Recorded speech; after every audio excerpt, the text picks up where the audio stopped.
So for the past few years, Drew Curtis and I have been studying pathological liars. What I'm going to talk about today is a pathological lying inventory that we developed this year. So pathological lying has been covered in the scientific literature for about 130 years.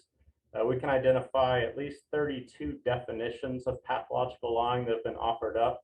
The problem is that the definitions are wildly discrepant and have very little overlap. And so that's really problematic from a scientific perspective to try to understand the concept and to study it in more depth.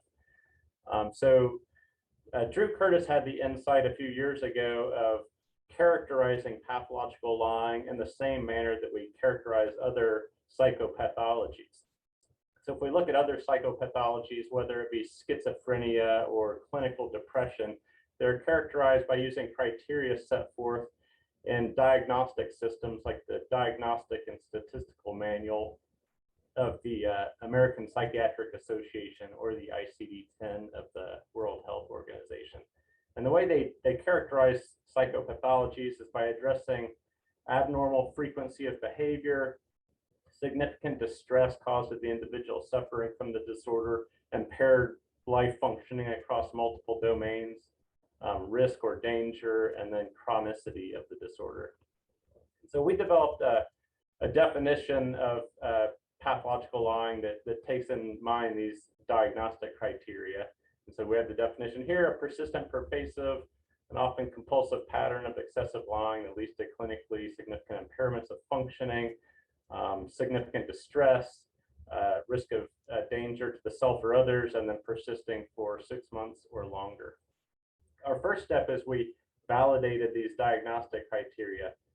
In the first study, we collected data from a large number of individuals who self-identified as pathological liars, and in support of our definition, they indicated that they lied pervasively, they had significant distress associated with their lying, it significantly impaired functioning across various domains of their lives, and so forth.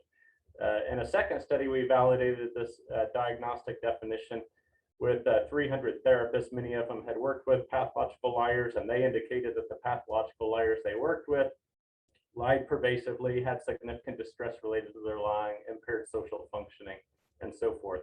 So we felt comfortable that we had an adequate diagnostic definition. And so our next step was to develop the pathological lying inventory.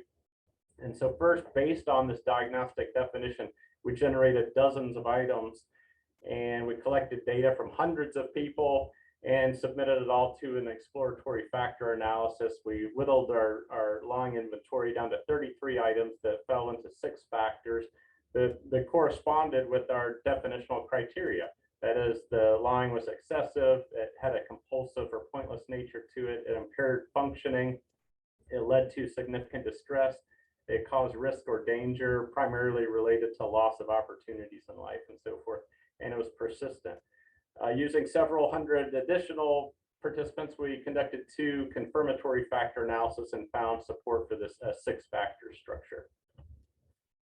And then we have begun validation of the pathological lying inventory. We found that it's significantly correlated with lie frequency, lie recency, the tendency to lie in everyday situations, the degree to which someone self-identifies as a pathological liar, the degree to which they've been accused of being a pathological liar, and then also general life satisfaction, which we're treating as a real rough index of dysfunction and distress. We're currently wrapping up a large new validation that's looking at more detail at some of these particular factors.